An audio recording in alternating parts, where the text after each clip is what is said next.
In his address last night, President Obama said America has made enormous progress on race relations over the past several decades. Many would say the best evidence of that is the president himself.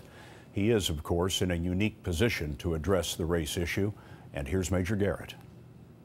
Now, in the white community, the path to a more perfect union means acknowledging that what ails the African American community does not just exist in the minds of black people.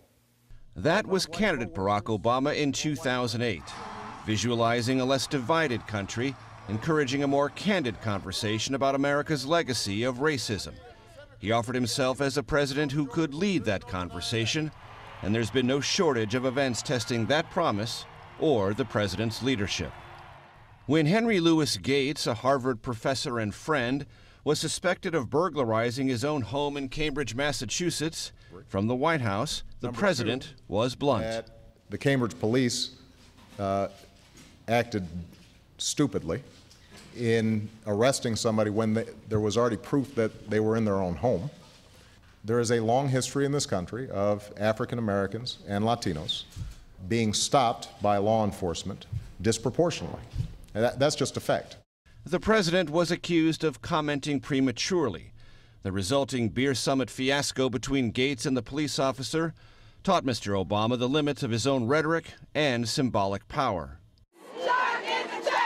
Then came Trayvon Martin, an unarmed black teen killed by a neighborhood watchman in 2012. The president interjected more than once. But my main message is to the parents of Trayvon Martin. You know, if I had a son, he'd look like Trayvon. Trayvon Martin could have been me 35 years ago. The shooting death of Michael Brown introduced new caution. Mr. Obama used markedly tempered rhetoric last night, mixing deference to the judicial process with sympathy for the public outrage. We need to accept that this decision was the grand jury's to make. There are Americans who agree with it, and there are Americans who are deeply disappointed, even angry. It's an understandable reaction. America's first black president has willingly shouldered the burden of a nation fractured along racial lines. An example of genuine racial progress himself, Mr. Obama carries the unrealistic expectations of healing that divide.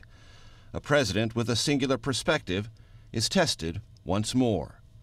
Major Garrett, CBS News, the White House.